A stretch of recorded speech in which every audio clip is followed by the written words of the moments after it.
The religious laws of Islam doctrine is vehemently against all types of injustice and violence. While recent media and even independent reporters touted images of hooded Middle Eastern terrorists announcing the end of days and claimed that Islam is the cause of all terrible events taking place across the world, this Abrahamic religion that was revealed to Muhammad does not promote violence. I was approached by hundreds of people who had questions about various aspects of Islam and founder Muhammad. While this faith had its share of controversies in recent years, it's still demonized by many and understood by even fewer. So after receiving lots of requests on social media from people who wanted to know the truth about Islamic teachings, I decided to conduct an independent research and gathered information from renowned scholars to find out the actual events in the light of modern and ancient history. As much as many of us want to avoid religious topics and theological discussions, as it understandably pushes some out of their comfort zones, misunderstanding others' faith and religion often causes bitter dissent in even violent brawls to outright war. It's no secret that the Crusades was a dark stain in the Christian history of Europe, and many people were quick to blame Christianity for inciting violence. As in this century, the same is often said about Islam. Men and women with shallow knowledge of religious scriptures and laws often rush to draw conclusions after reading unverified texts and passages taken out of context. For instance, churchgoers sometimes hear biblical verses that advise fornicators to be put to death. The passages in the Bible which appear to glorify killing and quote Jesus for promoting slavery, or the Old Testament verse that commands people to stone women who commit fornication, are often taken out of context in order to depict Judaism and Christianity in a negative way. The same is also done with Islam, and as such, some distorted images are publicized in the media under the guise of objective reporting. It's possible that the mention of slavery in the Bible is not meant in literal form, or perhaps stoning women for adultery was merely suggested in the laws of Moses and may not have been strictly commanded. The Islamic prophet Muhammad enabled one world, one humanity, and one creation to come together to preach love, to live with love, and to die with love. This sentiment can be discerned in the Islamic verses of the Quran, where torchbearers of humanity can gather and learn, not to fight for their survival, but to ensure that millions to come may find a way to happiness in finding their queries addressed. However, those so-called terrorist groups, which consist of people who claim to be Muslims and even call themselves ISIS, do not represent nor follow any Islamic commandments. While the majority of Muslims condemn those atrocities, few people can fathom why or who the perpetrators of those horrific crimes are. What does Islam teach? Is it a dangerous religion? Verses of the Quran elucidates the code of conduct of Islam lifestyle, where the God of Abraham calls upon the people to stand against oppression, violence, and inequality. This one God specified in the Quran that Muslims may engage in war, but only if they adhere to the strict guidelines. The Quran states that Muslims cannot preemptively initiate war and are only allowed to act in defense. War may be waged if there is a situation where defenseless people are under attack, and that too under a last resort. Noticeably, Islamic law is inclined towards righteousness. It is against fascism, against mistreating prisoners, against abusing the children or elderly, forbids torturing in others or stealing or usurping orphans' wealth. Even for battles, the God of Abraham has set limitations and frameworks in the Quran. Muslims are not allowed to transgress the divine justice, as the Quran declares, "Do not transgress, for God does not love the transgressors." The idea of an apocalyptic warfare as proposed by terrorist organizations like ISIS or Al-Qaeda is totally un-Islamic. While slavery has been banned from Islam for 1400 years, Muslims have not been allowed to take prisoners in the battlefield, but must treat prisoners of war with honor, respect, and love. The bloody propaganda videos spread by the so-called ISIS terrorist cells are defiantly misleading, and it is likely that the unnamed agencies created the puppet groups in order to malign the Islamic religion. It is probable that some third party decided to profit from the massive warfare in the Middle East and proceeded to carry out false flag operations under the guise of ISIS and other terrorist networks. History proves to us that such suggestions are not unfounded. Operation Northwoods was a proposed false flag operation against the Cuban government that originated within the US Department of Defense in 1962. In the now declassified file, It mentioned that the plane at Eglin Air Force Base would be painted and numbered as a duplicate of a registered civil aircraft belonging to the CIA from Miami. The duplicate would be substituted for the real plane and loaded with the passengers. The real plane would be converted into a drone. The two planes would rendezvous south of Florida. The passenger-laden plane would land at Eglin Air Force Base to evacuate its passengers and return to its original status. The drone would pick up the scheduled flight plan over the Cuban waters, transmit a Mayday signal before being blown up by remote control. The plan was rejected by McNamara, and President John F. Kennedy personally removed General Lemnitzer as chairman of the Joint Chief of Staff. We should perhaps not be too shocked at the existence of such a plan, because decades before this, Operation Himmler, or as some people dubbed Operation Conserve, was a familiar false flag operation planned by Nazi Germany in 1939. Their objective was to create an appearance of Polish aggression against Germany, which could be subsequently used to justify the invasion of Poland. The Germans wanted to invade Europe but did not want the world to think they are dictators, so they came up with a frame job. Heinrich Himmler, the main architect of the Holocaust, planned to stage false attacks on German soldiers using innocent people and likely concentration camp prisoners. Operation Himmler was not merely planned and discarded like Operation Northwoods. It was carried out by SS and SD agents on August 1939. A number of the undercover German unit was not aware that a fake attack was supposed to take place, so several actual German soldiers were killed before the incident ended. The delicate framing meant that German troops dressed up in Polish uniforms and stormed several buildings along the Polish-German border, fired randomly at the population and various border buildings, scared the locals with inaccurate shots, carried out as acts of vandalism, and left behind dead bodies in Polish uniforms. The bodies belonged to presumably Jewish prisoners from concentration camps who were dressed in Polish uniforms and killed, first by lethal injection, and then shot for appearance to make it look like a natural gunfight. And the ruse, like today's ISIS, worked. Germany declared to the world how it fell victim to Polish atrocities and it had to retaliate. Adherents of Islam are not allowed to force their religious beliefs upon their enemies, and neither are they permitted to make prisoners of war, enslave them, or use them as future soldiers. The Quran further testifies that women and men are created equal. Islam also calls for granting asylum to refugees and sheltering the wayfarer, widow, and orphan. The Prophet Muhammad reminded people to remain devoted towards the God of Abraham, because loving God can enable one to truly abide by the tenets of Islamic faith, and this can manifest into loving God's creation as well. Islam continually teaches love and compassion for every human being, no matter what their religion is. In the 5th chapter of the Quran, God encourages Muslims to seek friendships with people of other faiths, in particular Christian men and women. God says you will certainly find that the closest of them in friendship with the believers are those who say, "We are Christians." That is because among them there are priests and monks, and because they're not arrogant.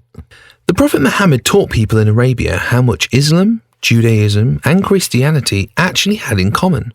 All three religions believed in the same prophets. For example, the Quran declares that the Prophet Jesus is a messenger of God and that he was born to the Virgin Mary, a belief surprisingly similar to the Christian doctrine. However, some differences between the faiths exist, but these faiths share common ideologies, such as advocating for love and equality. The Quran speaks highly of Christians, often referring to them as people of the book, meaning people who have received and believed in revelations from God's prophets. Many other commonalities between Christians and Muslims are highlighted in the Quran, but God does warn Muslims to shy away from polytheism and avoid worshipping Prophet Jesus as God or his son, because in Islam, God is alone and has no partner or children. Other passages of the Quran express respect towards people of the other faith and call on Muslims to live peacefully side by side. In the 2nd chapter, God announces that surely those who believe and those who are Jews and the Christians and the Sabians, whoever believes in God and the last day and does good, they shall have their reward from their Lord, and there will be no fear for them, nor shall they grieve. The integrity of Islamic scholars is of vital importance to both seekers of religious knowledge as well as other future jurists alike, because both must come to terms with an ever-evolving human circumstance when dealing with religious law. The religious law of Islam involves life itself, and thus it is almost a living entity, breathing analogy to our everyday discourses. A Muslim scholar gives a non-binding religious judgment after much deliberation. And not anyone can attempt to interpret the Quran or Hadith, prophetic narrations, but one must be adequately trained just as someone would be unable to operate successfully on a heart patient merely after reading a book on autonomy. One cannot help but notice the void in the pursuit of religious knowledge, where the absence of ambition and earthly greed is visible, where physical survival is not the primary objective. Islam allows one to go back in time in a supreme past, which is devoid of greed, without the rush of bustling city life accosting our spiritual self, and it allows you to be removed from the present. One of the questions that arises often is, where did the religion come from? Islam is a monotheistic religion that calls on believers to worship the Lord of Abraham, Moses, and Jesus. Muslims believe that the God of Abraham, Isaac, and Jacob, and the national God of the Israelites who delivered the Israelites from slavery in Egypt, is also the God of Muhammad, while Judaism often refers to this one God as Ayollah. Muslims have over 99 names for God, including Ilah and Allah. The same God who granted Jews the law of Moses at biblical Mount Sinai and revealed Torah to the prophet Moses, and the New Testament to the prophet Jesus, is the one God who revealed the final testament, or the Quran, to Muhammad, who Muslims considered to be the last of all the prophets. So who was Muhammad?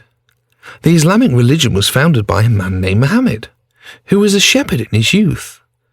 Muhammad is arguably one of the most controversial icons of the modern world, not at least because there have been little historic research done on his persona. Since he was a young man, Muhammad was known as the most truthful person in Mecca.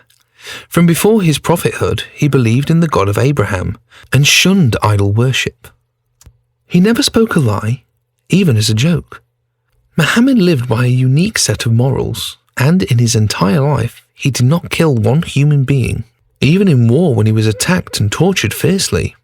So, what was Arabia like before Muhammad taught the pagan desert inhabitants to worship the God of Abraham and give up idolatry? Arabia was less civilized when Muhammad was a young man. Rampant murderers, tribal feuds, illicit relationships, indiscriminate slavery and mass plundering was the norm. Even prior to becoming a prophet, Muhammad abhorred such practices and encouraged others to be charitable. Following the advent of his prophethood, Muhammad gave women equal rights in a time when a woman was nothing but the property of a man. Muhammad taught people the covenants of Islam, which gave women the right to buy and sell without hindrance, own businesses, and express their views politically. These were all basic rights which the American and European women were not granted until relatively recently. Muhammad also encouraged women to study and learn Islamic and scientific knowledge, breaking a ban which several religions had stipulated, that forbid women from acquiring any religious knowledge or touch religious texts. It also abolished the practice of marrying a woman without her consent. Thus, many historians suggest that by bringing forth Islam, the Prophet Muhammad was woman's first liberator in 6th century Iberia. When skeptics claim that religious laws breed violence, they should review historical facts such as the regimes of Stalin and secular Germany, where we witness most horrific civic crimes. In recent times, the entity who had achieved to distort the image of Islam are the ISIS. Whereas they committed such crimes which if done by a Muslim, he became an infidel. It's ironic that those terrorist networks killed many more Muslims than they killed non-Muslims, and yet ISIS was more successful in preaching hatred by displaying a false facade of Islam by doing every action that Islamic law forbids. Those who think religious law breeds violence are wrong, because most violence like World War I and World War II were caused by the most deplorable crimes and violence. Islam, however, is an extended version of social and peaceful laws. Those who use Islam to commit crimes or to influence political ideologies are also deeply deviated. Islamic law could be used as an elementary blueprint to further the expansion of law in most countries because of its changeless nature. From the study of Islam history as well as the fundamentals of this creed, it appears to be a righteous set of laws from the beginning of time. Islamic Sharia laws are against racism, bigotry, oppression and violence. The fundamental principle of Islam was cemented on the notion of equality, and its prophet Muhammad spent his entire life campaigning to uproot injustice in the world. He forgave his enemies, most famous of which was his general amnesty to the Meccans who had persecuted him for over a decade and eventually drove him out of his birthplace. As a result, Muhammad was attributed titles such as the Trustworthy and the Merciful, even by his enemies. Until his dying death, he attempted to abolish slavery by passing edicts mandating the emancipation of slaves, since slavery was not compatible with the teaching of Islam or the Quran. The close household and friends of Prophet Muhammad freed over 40,000 slaves during the propagation of Islam. While many people around the world are misinformed about Muhammad's lifestyle and characteristics, others have given him the due credit for the many changes he brought about. After his prophethood, Muhammad was granted the Quran, a scripture which had never been changed in the last 1400 years. Muslims believe the Quran is undoubtedly from a supreme and spiritual being, because the scientific facts that are stated in the Quran are in no way possible for man to have known 14 centuries ago. The Book of Islam, regardless of what subject refers to it as, has often been proven as God's word as each new piece of historical, scientific, or archaeological information comes to light. Facts about scientific subjects and the news delivered to us about the past and future. Facts about scientific subjects and the news delivered to us about the past and future. Facts that no human being could have known at the time of the Quran's revelation are announced in its verses. It's impossible for this information to have been known with the level of knowledge and technology available in 7th century Arabia.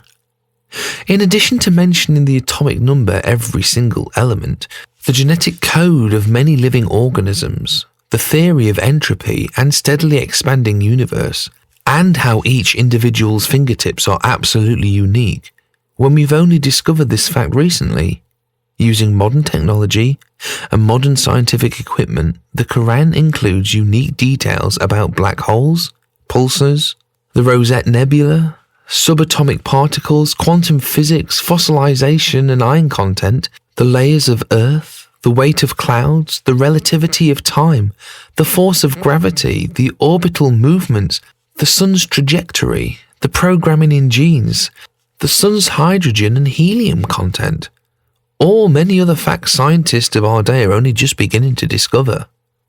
In chapter 4 of the Quran, God informs people, if it, the Quran, had been from another Allah, they would have found many inconsistencies with it. Quran, verse 82 of chapter 4. This verse was meant to highlight that Muhammad, who was an extraordinary human, couldn't have known those scientific facts back then, which only modern science is being able to prove now. Muhammad opposed animal cruelty and severely reprimanded cattle owners who mistreated their herds. He never ordered to kill a single dog or cat in his entire lifetime. Despite his idealized vision for peace and stability, the pagan Arabs of Mecca were outraged by his demands. Muhammad was tortured mercilessly by the pagans when he began to preach the teachings of Islam, but he never retaliated and was eventually forced to flee to a nearby city of Medina. When Prophet Muhammad took over Mecca a decade later, he never took revenge against any of his former oppressors. Muhammad continued preaching Islam to those vanquished Meccans and offered them utmost mercy and freedom, which included granting liability, especially to women and slaves, who were opposed mercilessly by the pagan Romans and the French. Women in those societies neither had the right to inherit nor had the right to marry on her own, or buy or sell or own any property at the pre-Islamic period. Muhammad therefore announced that women and men had equal position in the eyes of God, and he gave them the right to inherit, buy, sell, and marry on their own. Attempt to introduce greater sexual equality to religion did not produce great results in the past, partially because some men hijacked the faith and dragged it back to the old patriarchy. This happened in both Christianity and Islam, latter-day reassertions of the Axel Age monotheism. The Prophet Muhammad, for example, was anxious to emancipate women, and they were among his first converts. In 7th century Arabia, the Quran taught people that men and women had exactly the same responsibilities and duties, and gave women rights of inheritance and divorce that we could not enjoy in the West until the 19th century. Muhammad's inherent desire to instill civil behavior into his countrymen drove him into the streets. For days he would traverse in desert hills and entreat his fellow Arabs to enjoin kindness and equality. He urged them to free their slaves and deal mercifully with women and children. Muhammad encouraged the wealthy Arab merchants to give charity to the poor and orphans, but the pagan Arabs were infuriated by his claims that women and men should enjoy equal rights. This caused them to torture and persecute him endlessly. One of his staunch persecutors was his own uncle and cousin. For 3 years, his fellow Meccans and other dominant tribes levied a ban on trade with Muhammad's family and followers and subjected them to near famine conditions. In this sanction, Muhammad's wife and uncle both died, but Muhammad survived the ordeal. The pagan leaders of Mecca then attempted to assassinate Muhammad, but he fled the Mecca at nightfall and escaped to the city of Medina. Why were the people who call themselves Arab today torturing and killing Muhammad and his family 14 centuries ago? It was because he enjoined others to do acts of charity and free their slaves and respect womenfolk. His crime was he wanted to give women more rights than men. He banned murder and called for an end to tribal feuds in which wealthy families got away by killing poor or less distinguished people. They resented the fact that he abolished slavery and stipulated that prisoners of war couldn't be taken into the aftermath of a combat but must be freed upon the payment of ransom. He would remain in near starvation rations to ensure the prisoners of war were fed adequately.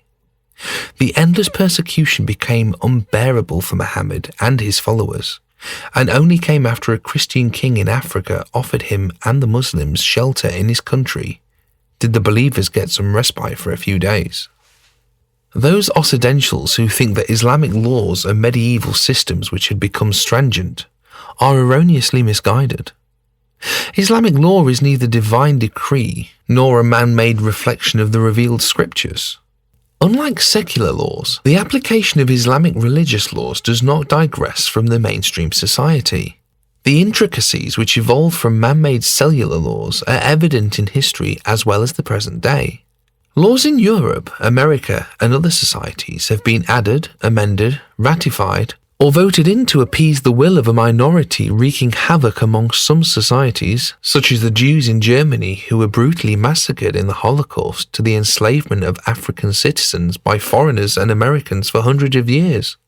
The American Jim Crow law soon began after the abolishment of slavery in the United States, and these laws legalized racial segregation and were created to marginalize African Americans by denying them the right to vote, hold jobs, get an education, or other opportunities. Black Americans were not even permitted to worship in the same church as their white counterparts. The segregation laws contrast sharply with the century-old Islamic racial equality laws, in which all men and women, regardless of faith, race, and ethnicity, are considered equal in the sight of God. In his final sermon, the Islamic prophet Muhammad announced that all humans are descended from Adam and Eve, and thus there is no superiority of an Arab over a non-Arab, or a non-Arab over an Arab, and no superiority of a white person over a black person, or of a black person over a white person, except on the basis of personal pity and righteousness. Racial equality was one of the most important aspects of Islamic law, and Muhammad's declaration of equality stunned the Arab society, which was in pre-Islamic times, divided by notions of tribal superiority. Muhammad abhorred racial prejudice that prevailed in pre-Islamic Arab cultures, and he personally nominated his dear friend Bilal, who was a black Ethiopian man, and made him the first finance minister of Islam. Bilal also held the coveted position of becoming the first man to be appointed to give a public call to prayer in recognition of his powerful voice and personal pity. Bilal rose to the position of nobility and was later able to marry an Arab woman from a respectable tribe, which was unthinkable for an enslaved African in the pre-Islamic period. One may argue that the Nuremberg laws of Germany and the segregation laws of the United States have been abolished and since are all granted equal rights in the eyes of the government. However, this argument is jittery and lame at best, because laws that are amended and enacted by men are bound to regress or change. It is therefore not impossible for such demeaning laws to return to our society. One such example can be found in the German pedosexual movement, which advocated the legalization of consensual sex between adults and children, and unsurprisingly, found a warm reception in the 1980s. However, it should be noted that the move to legalize paedophilia in the 1980s went beyond Germany. The North American Man-Boy Love Association in the United States also advocated for legalized paedophilia. Similar movement was rampant in countries like the Netherlands, Canada, and even the UK. And these left-wing pro-paedophilia circles often facilitated real-life child abuse, but was fortunately stopped by the opposition parties. It is uncertain if such deviant movement would return again in our cultures as a result of irregulation and lack of Islamic knowledge. Many agnostics or critics of Islam argue that paedophilia and incest are natural, albeit forbidden love, which should be legalized, and banning such practices are paramount to infringing civil liberties. However, many opponents insist that such sexual practices are unnatural, and mothers and daughters should have a sacred loving bond with one another, and should not engage in lesbian relationship with each other, and neither should sexual intercourse be allowed between a father and his son, or a grandfather and his consenting teenage grandson. However desperately these parties wish to engage in such activities. However, with the birth of Islam, civilization dawned upon Arabia and, ultimately, to the entire world, as this monotheistic religion exhorted its adherents to obey the God of Abraham, Moses, and Jesus, and learn the teachings of the Quran as it was taught by Muhammad, the last of the prophets. Islam forbade murder, adultery, larceny, backbiting, slandering, female infanticide, forced marriages, polygamy, stoning of women, torturing, and other vices. What purpose does religion serve? All men and women are creation of God, and regardless of religion, race, or culture, religion serves to increase affection, love, and kindness among us. Religions offer a way to expand on the idea of brotherhood and friendship in Islam. Like the other monotheistic religions like Judaism and Christianity, call upon people to worship the God of Abraham and live peacefully with one another. However, this message of love and peace is often distorted by some who run misinformation campaign and propaganda online that can confuse the honest seeker of knowledge and facts.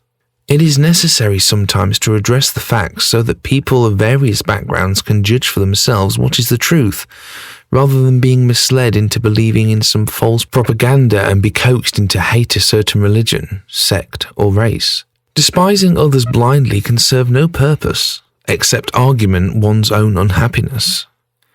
It is up to us to use religion as a means to expand the unification of humankind and spread kindness and love to every man, woman, and children.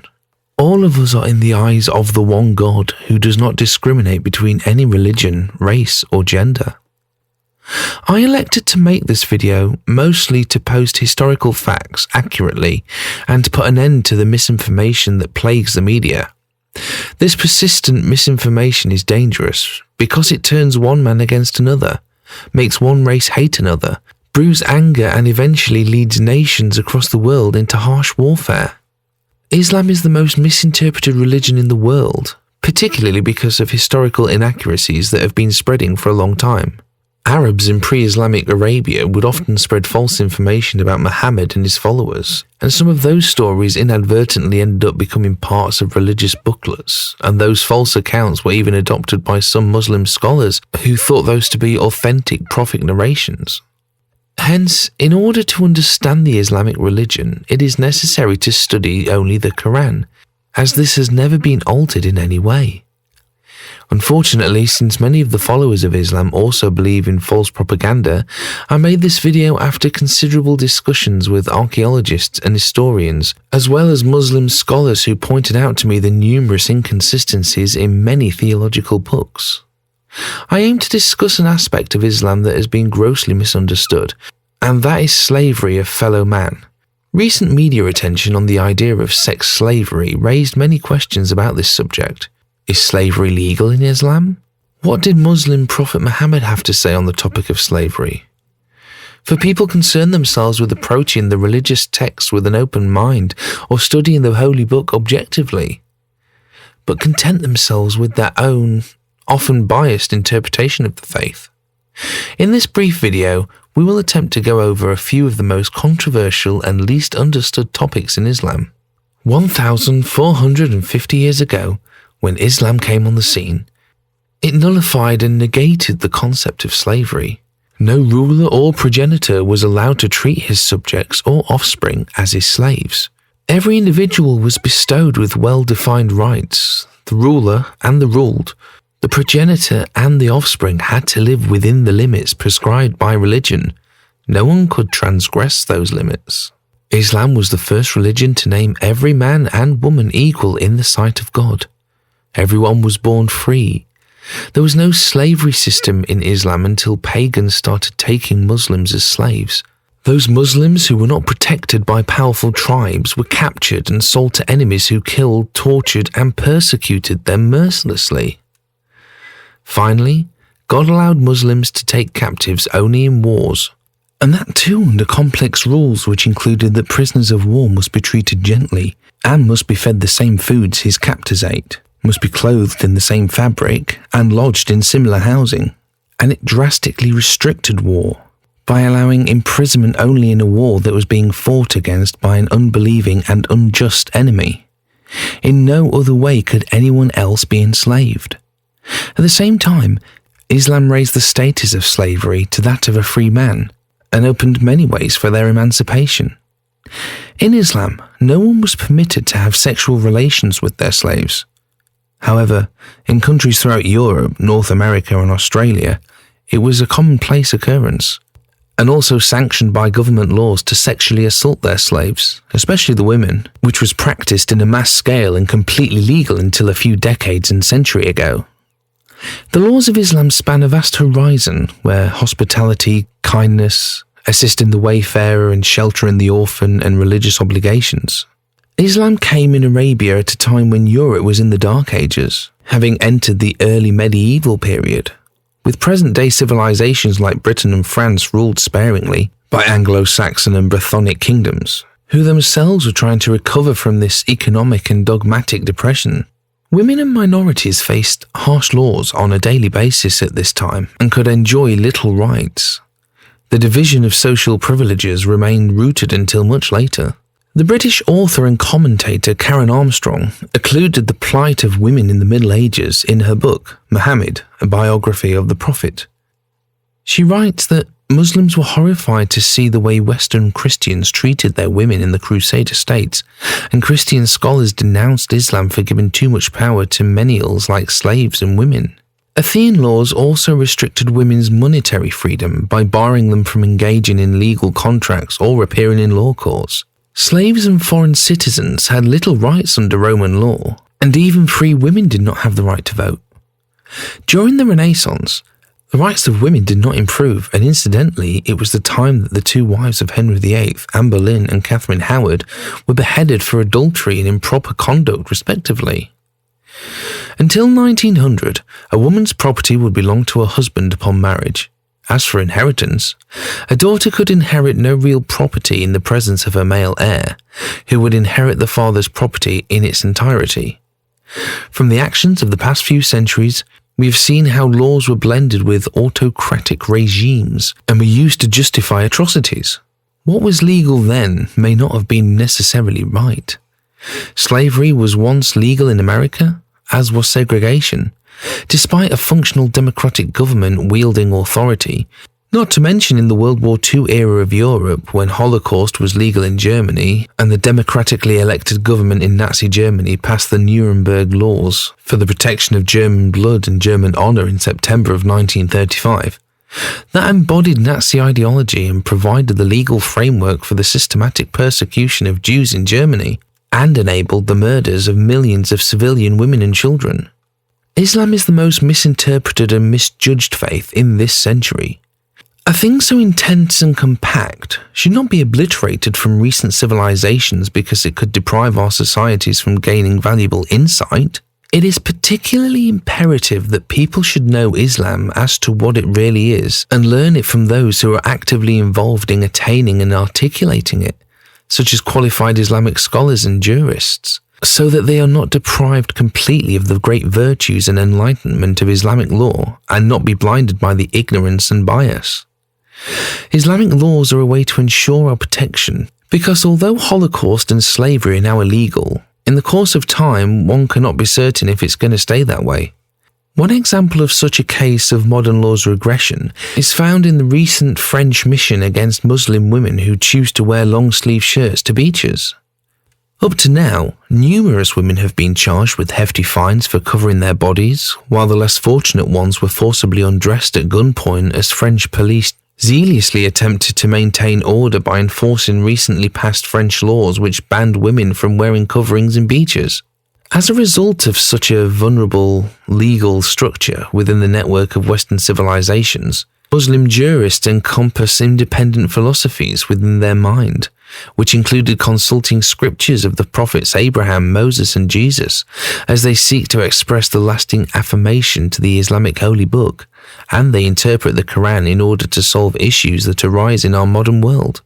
Islam accepts the message of other biblical faiths, and the Islamic religious law is based on the commandments of previous religions, such that the dying of the religious messages of Judaism and Christianity is paramount in denying Islamic law itself. Muslim scholars who conduct research on Islamic law give religious advice in such a way that he or she brings the past to the present, and must articulate his or her fatwa's analogy in such a way that if the Prophet were to be here, he would have agreed with that analytical reasoning. Those people who think Islamic law is a set of demonic rules are sadly mistaken. These laws bring together civility and does not contradict with any civilizations. It incorporates itself within the Ten Commandments, because as strong as the laws against violence, it will not conflict with Quran's law, which is a set of social practice based on moral law. Although there is a small minority who fails to understand what Islam seems to advocate, and they all call on to ban Islamic religious law due to some people who have committed crimes and attributed their crimes to these laws. However, these laws are a set of moral, intellectual and progressive way of life which can be adopted by any race, nationality, religion or country, because it is against injustice, cruelty and violence. Those who preach against Islamic law are blinded by ignorance, because this law is nothing but practice of kindness. The Islamic law is against economic oppression as well as political coercions. As a duty of a torchbearer of knowledge, Islam calls on human beings of all race and creed to spread the message of the truth about peace, so all can live in harmony with love. This awareness through love is achieved by advocating for tolerance and equality. In order to maintain a peaceful life and leaving hunt for power and earthly gains, the Quran advises man to seek God's pleasure and remain humbled, knowing our own insignificance as temporal mortals, created from dust, living within dust, and ultimately to be buried 8 feet beneath the ground that we tread on. But what all these have in common is a sense of wonderment, where the seeker of religious knowledge defies the restraint and complexities of a bound secular system, and seeks to know the mysteries behind human science and the progress of logic through civilizations. Indeed, Islamic does not seek to empower one's intellect with solitary knowledge. Rather, it supplies one with the ability to use his or her intellectual capacity to master the art of simply living rationally. This has been Peace, read by Charlie Ollerton.